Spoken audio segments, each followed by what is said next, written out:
धार्मिक अवसर। एक गरीब मनुष्य ने देवता से वर प्राप्त करने हेतु तपस्या की। देवता संतुष्ट होकर बोले, तुम ये पासा लो। इस पासे को जिन किन्हीं 3 कामनाओं से 3 बार फेंकोगे वे तीनों पूरी हो जाएगी। उसने प्रसन्न होकर घर जाकर अपनी स्त्री के साथ विचार किया कि क्या वर मांगना चाहिए। स्त्री ने कहा, धन दौलत मांगो। किंतु पति ने कहा कि हम दोनों की नाक चपटी है, इसे देखकर लोग हमारी बड़ी हंसी उड़ाते हैं।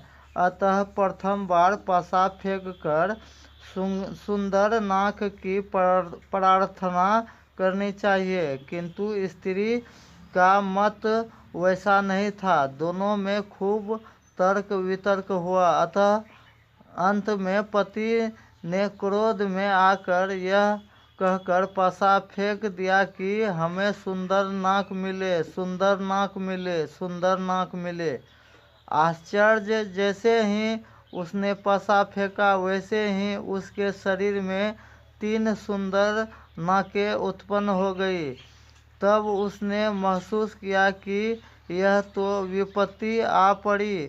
फिर उसने दूसरी बार पासा फेंका और कहा कि नाक चली जाए। इस बार सभी नाक चली गई, उनकी अपनी नाक भी चली गई। अब शेष रहा एक वर।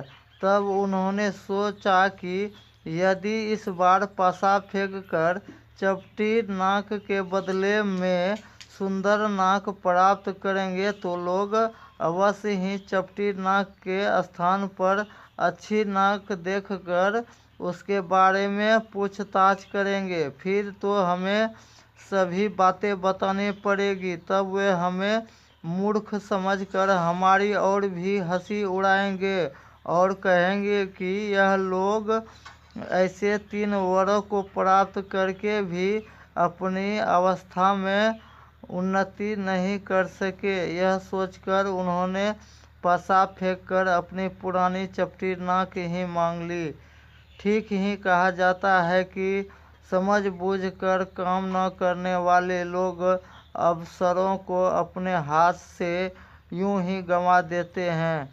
जो व्यक्ति हाथ में आए अवसर को इस तरह गंवा देता है वह जीवन भर पछताता है। और इस चैनल से आगे जुड़े रहने के लिए जो चैनल को सब्सक्राइब नहीं किए हैं वह सब्सक्राइब करें, लाइक करें और अधिक से अधिक शेयर करके पुण्य का और युग परिवर्तन का भागी बने। जय सनातन, जय हिंद, जय भारत, जय महादेव।